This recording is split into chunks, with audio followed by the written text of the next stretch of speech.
In Alynna's family, the old photographs never made sense to outsiders. If anyone visited their ancestral home in the Philippines, they would notice it almost immediately. The walls were filled with women, great-grandmothers in faded sepia, stern-faced aunties in old dresses, mothers holding daughters, sisters standing shoulder to shoulder. Generation after generation, the family tree bent in one direction only. There were almost no men. Outsiders assumed the men had died in accidents, run away, or simply vanished into the chaos of life. But that was never the truth.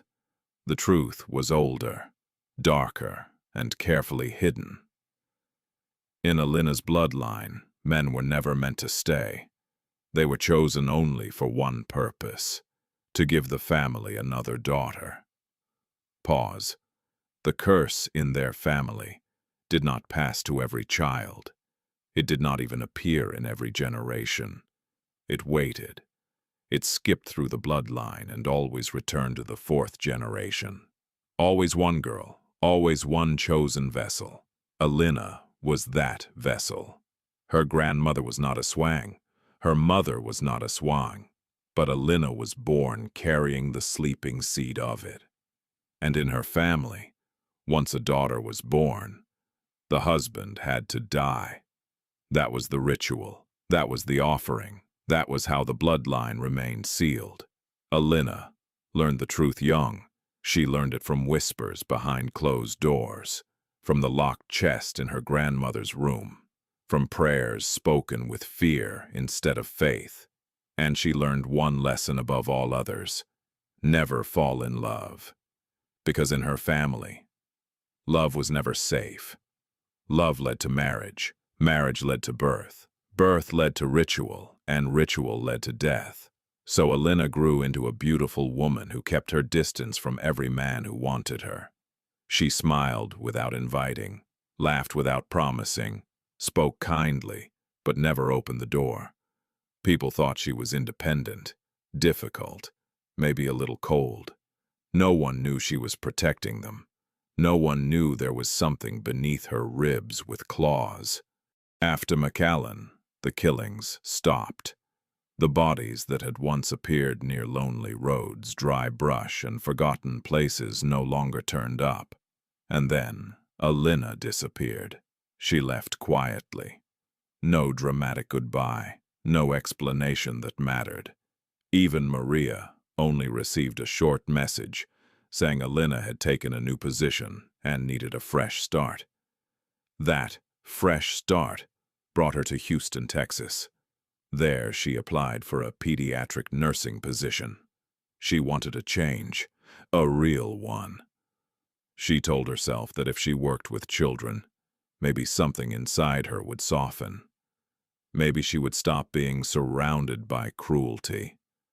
Maybe she would stop seeing men who seemed born already rotten. Children were different. Children were innocent. Or at least they were supposed to be. The pediatric hospital felt almost unreal compared to everything she had left behind. Bright walls, sea creatures painted in hallways, waiting rooms with stuffed animals and soft music, tiny beds, tiny socks, tiny voices calling for their mothers. The first time Alynna walked through the children's wing in her new scrubs, something in her loosened. Not peace, not quite, but something close enough to hope.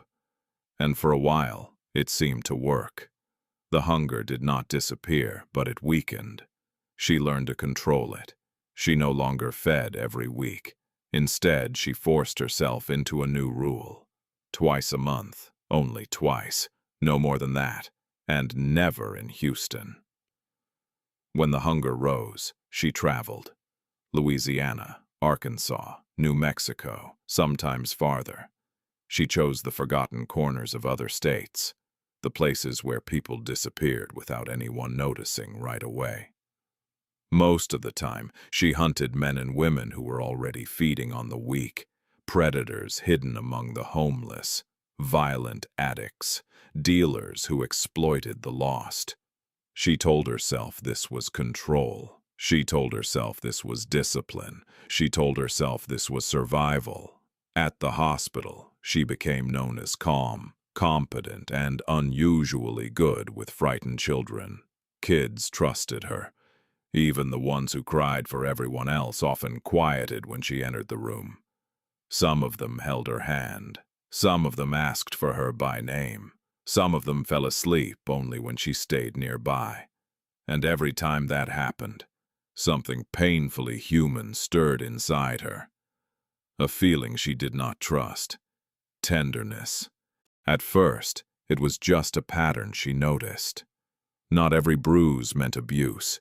Children fall, children climb, children crash into tables, toys, walls, and gravity itself. Nurses know the difference, and Alynna knew the difference. She saw finger-shaped marks. She saw bruises hidden beneath sleeves.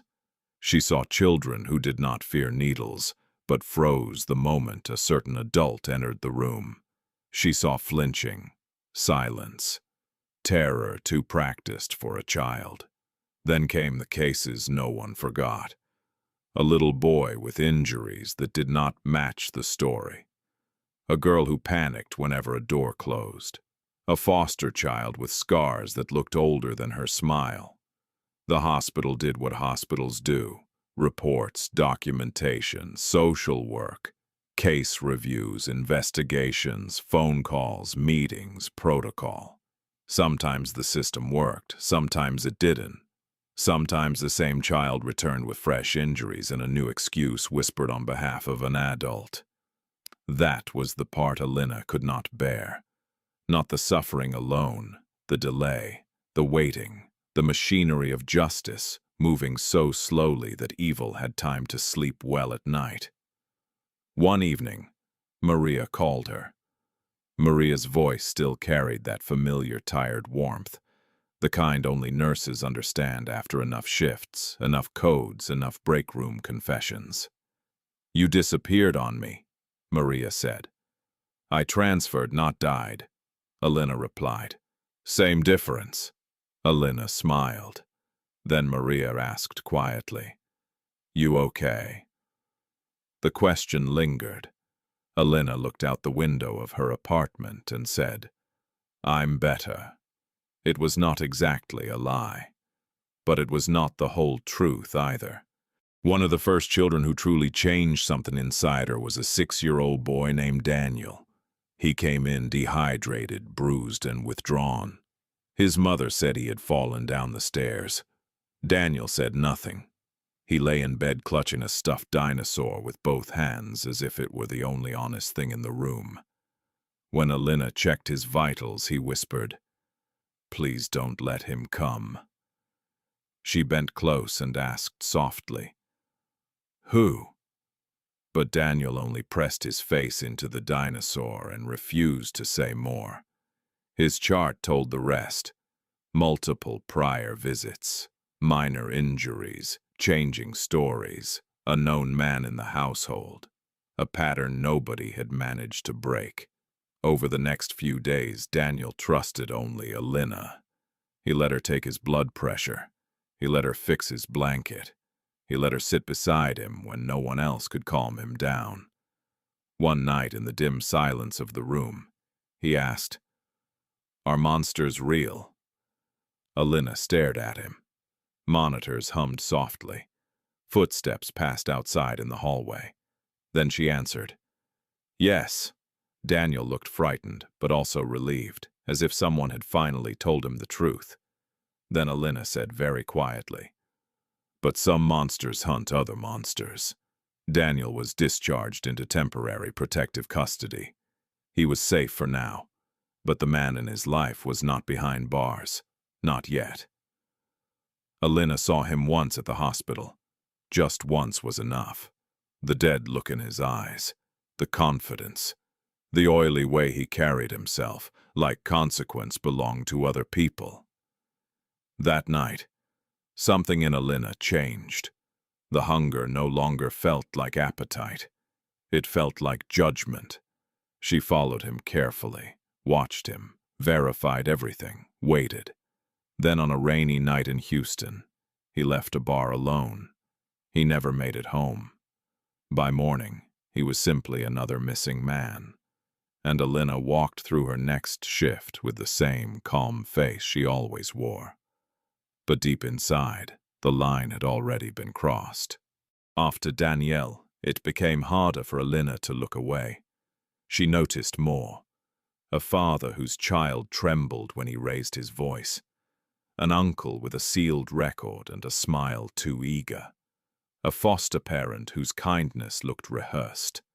Alynna never acted on suspicion alone.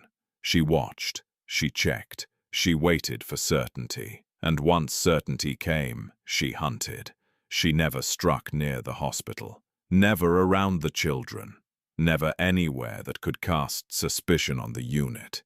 She chose lonely places, roadside motels, industrial lots, parking structures, back roads outside city limits.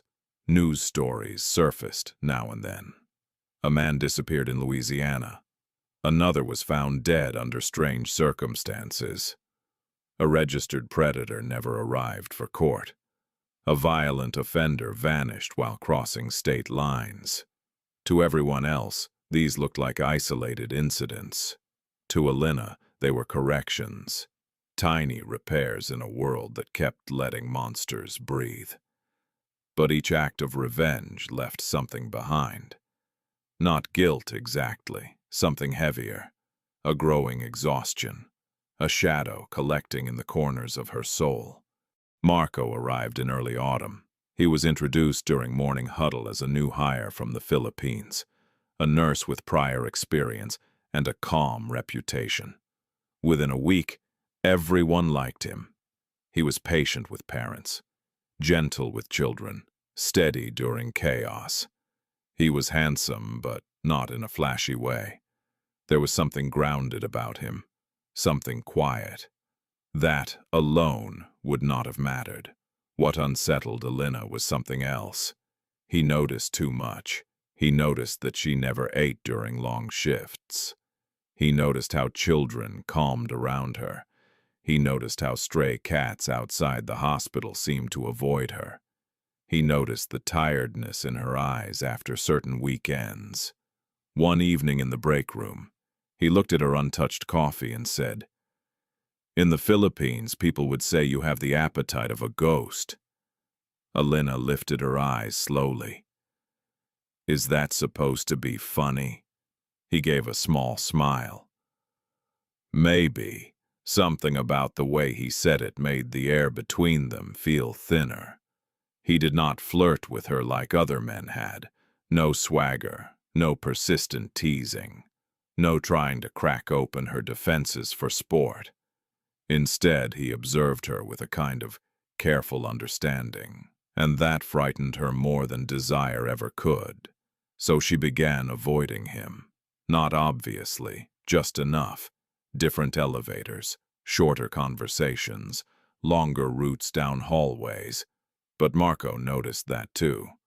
He just said nothing. Then one night while they walked to the parking garage together, he told her his grandfather had done healing work in the Philippines. "What kind of healing?" she asked.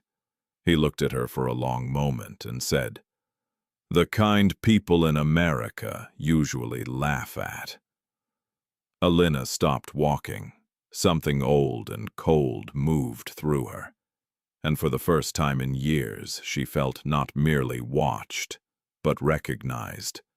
The child who finally broke, whatever was left of Alynna's restraint, was an 8-year-old girl named Sophia. Sophia came in with abdominal pain and vomiting, but from the moment she arrived, the signs were there. Old scars, deep anxiety, a terror of certain kinds of touch. The details unfolded slowly through charting, assessment, and the quiet horror shared between staff who knew what they were seeing, without wanting to say it out loud. The system moved fast this time, but not fast enough. Not for what had already been done. Sophia would not sleep unless Alynna remained in sight. So Alynna sat beside her bed during the small hours of the night while the city glowed outside the window and machines whispered softly around them. Every few minutes, Sophia whimpered in her sleep and clutched the blanket tighter. Alynna sat there with her hands folded, her face unreadable. But inside, something cracked. Not the beast. Something human. Something fierce enough to become holy or monstrous, depending on what it touched next. When the investigation began identifying the man responsible, Alynna did not wait for the system to catch up. She found him first. He was still free, still driving, still drinking, still laughing in public as if the world belonged to him. That night she followed him east of Houston. He stopped at a cheap motel with flickering lights and peeling paint. He never reached his room. What descended on him in that parking lot was not hunger alone. It was wrath. And by dawn, Alynna returned to the hospital after barely an hour of sleep and helped a toddler take medicine through a straw. That was the night Marco began following her. At first, Alynna only sensed it. A second rhythm behind her own, a distant presence, a shadow that stayed careful and far enough away to escape most people's notice. But not hers. Marco was following her. Not every day, not carelessly. He was verifying, watching, learning. One Friday night after shift, she drove west out of Houston. The hunger had been clawing at her for 2 days. She had delayed feeding too long. Her hands shook on the steering wheel. Her stomach felt alive with pain. Inside her, the crow beat its wings against her organs like something trying to escape. Finally, on a lonely stretch of road near a drainage basin, she pulled over. The night was moonless. The weeds hissed in the wind. She stepped out of the car, trying to breathe through the pain, when she heard another engine shut off behind her. Marco. He stepped out slowly, hands visible. "Alynna," he said. "Go home," she snapped. But he stayed where he was. "I know what you are," he said. The words split the darkness. Pain hit first, then fury, then change. Her body began to transform before she could stop it. Her spine arched, her fingers lengthened, her vision sharpened. The hunger surged upward like floodwater.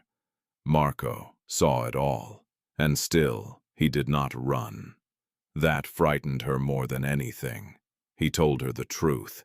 His grandfather had been an albulario, a healer, a spiritual practitioner, a man who helped those cursed, haunted, or touched by things not fully human. Marco had seen strange things in the Philippines. He had grown up with stories that were not only stories. He knew what the signs meant. He knew what lived inside her.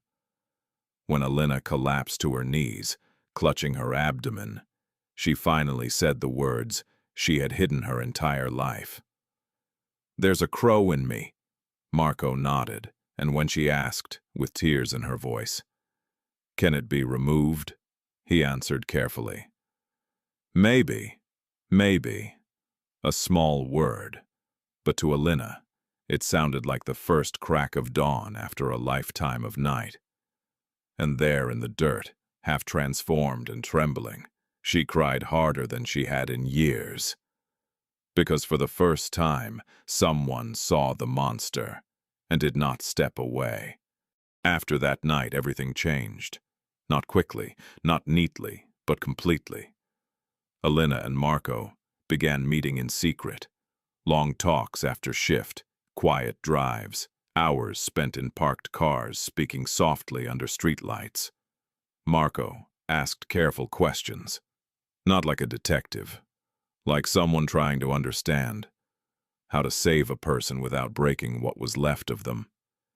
He told her more about his grandfather, about the old healing traditions, about spirits that nested inside people and pretended to be part of them. He believed the crow inside Alynna was not a metaphor. It was real. a parasitic familiar bound to her bloodline through ritual and violence. And if it had entered through ritual, maybe it could be removed through ritual too. But there was danger, great danger. Once forced out, the creature would not leave quietly. Still, hope had already taken root. And with hope came something even more dangerous to Alynna. Love. Not dramatic love, not reckless love. A quiet kind, the kind built through patience, through listening, through not looking away when the truth is ugly. Marco brought her little things she never ate, just because he liked the idea of caring for her in ordinary human ways. He stayed close when the hunger tormented her. He learned which silences meant she needed space and which ones meant she needed someone to stay. And slowly, the impossible happened. Alynna allowed herself to imagine a future. Maria noticed the change over the phone. "You sound alive," she said. Alynna laughed softly. Maria heard it immediately. "There's someone," Maria said. Alynna did not deny it. When Maria asked, "Do you trust him?" Alynna answered without hesitation, "With my life." Before they could leave for the Philippines, there was still one thing Alynna had to do. A teenage patient had died after years of abuse, legal failures, and delays that came too late. The man responsible was still free, out on bail, drinking in public, smiling for pictures. Alynna found him 3 nights before her flight. This time there was no thrill in it, no sharp satisfaction, only exhaustion, only the feeling of closing a rotting door. When she returned home before dawn, Marco was sitting on the steps outside her apartment. He looked at the blood on her sleeve and said nothing at first. Then he stood, took off his jacket, and wrapped it around her shoulders. "No more after this," he said. Alynna looked at him for a long moment. Then she nodded. No more. The Philippines welcomed them with thick air, old memory, and the smell of wet earth after rain. Alynna had not returned in years. Some things had changed, some had not. Concrete now stood where bamboo once had. Motorcycles outnumbered old carts. But the darkness in the countryside still felt older than language. Marco's uncle lived near the edge of town in a narrow house crowded with dried herbs, saints' images, oils, and carved wood. He was small, quiet, and sharp-eyed. When Marco explained why they had come, the old man's face darkened with understanding. He pressed 2 fingers lightly below Alynna's sternum. Instantly, the crow inside her shrieked. Alynna dropped to her knees. The uncle stepped back and made the sign of the cross. "It is nested deep," he said, "fed well, angry." The ritual was set for the new moon. First came fasting, 3 days of it, only water infused with bitter herbs and salt. For Alynna, it was agony. The crow fought hard. By the 2nd night, she could barely sleep. By the 3rd, she was delirious. At one point, she tried to claw her own abdomen open because she was certain something inside her was pecking through her organs. Marco held her wrists and stayed with her while she cried, screamed, and shook. He did not let go. The ritual took place in an old Napa structure behind the uncle's house. Candles ringed the room. Protective symbols had been painted on the floor. Bowls of ash, oil, blessed salt, and herbs sat ready nearby. A black rooster had been brought as well, not for sacrifice but as a decoy. The uncle said creatures born of hunger were vain enough to mistake substitution for escape. Alynna lay inside the circle, trembling violently. Marco knelt just outside it, close enough for her to see. The uncle began chanting prayers older than any one church, words woven from faith, folklore, and blood memory. At first, nothing happened. Then everything did. Pain tore through Alynna's body with such force that she arched off the floor. Her scream ripped through the room. The candles bent inward as if the darkness itself had inhaled. The scratching inside her turned wild. Something began moving upward through her body. Not symbolically, not in imagination. Moving, forcing its way out. Black fluid spilled from her mouth. Then came the sound. A shriek so unnatural it seemed to scrape the walls, and with it, the thing finally emerged. The crow, not fully flesh, not fully spirit. A writhing, ragged creature of shadow, hatred, and half-formed matter. It hit the floor, flapping and screaming, its eyes like drops of burning tar. Marco recoiled, but the uncle moved fast. He threw blessed salt and ash over it while shouting prayers. The crow shrieked and launched itself upward, smashing against the walls, trying to escape. Then it turned toward Marco. It knew him. Marco grabbed the amulet that had belonged to his grandfather and thrust it forward. The creature struck against an unseen barrier and reeled back. The uncle shouted for the blade. Marco snatched the ritual knife from the altar. The crow rose again, larger now, stretching into something darker and more complete. And when it lunged, Marco stepped forward and drove the blade through it. The scream that followed seemed to come from everywhere. The walls, the trees, the ground, the bloodline itself. Then the uncle cast burning herbs over the creature, and flame erupted, green-white, brief, terrible. The crow folded inward, collapsing into ash and foul smoke until nothing remained. Then silence. Real silence. Alynna took a breath, and for the first time in her life, there was no answering scratch beneath her ribs, no hunger, no second presence, only her own breath, her own body, her own soul, and she began to cry. Recovery took weeks. Her body had to relearn ordinary hunger. Rice smelled good. Soup made her cry. Fruit tasted almost miraculous. She slept through the night for the first time in years. Animals no longer recoiled from her. When she looked in the mirror, she still saw herself. But she also saw something missing. The strain, the darkness behind the eyes, the tension of someone always bracing against an invisible storm. It was gone. One evening, she sat outside with a bowl of mangoes in her lap while the sky burned gold and orange over the village. Marco found her smiling down at the fruit. "You're smiling at mangoes," he said. "I know," she replied. He sat beside her. For a while, neither of them spoke. Then Alynna said quietly, "I thought no one could ever love me if they knew everything." Marco turned to her. "I knew," he said, "and I stayed." Tears filled her eyes. "There's blood behind me," she whispered. Marco's voice stayed gentle. "What matters now is what you choose next." She looked at him for a long time. Then she asked, "And what if I choose you?" His smile was quiet and sure. "Then I'll spend the rest of my life being grateful." When he kissed her, it no longer felt forbidden. It felt like life finally choosing her back, leaving the curse. Behind the women in Alynna's family reacted with mixed fear and wonder. Some believed she had broken the curse forever. Others feared it would return through another branch of the bloodline. But Alynna no longer belonged to that fear. The old family rules no longer ruled her. The old house no longer owned her future.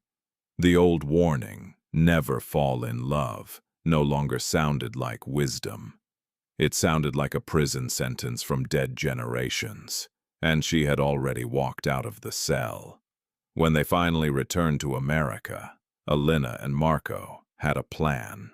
They would not stay in Houston. They would not stay in Texas. Too much blood in the soil, too many memories in the walls. Instead, they would move to Washington State. Somewhere green, somewhere rainy, somewhere far from the borderlands, the hospitals haunted by old cases, and the roads where Alynna had once fed her curse. They dreamed of ordinary things, a small home, a garden, a dog maybe, hospital jobs in a quieter place.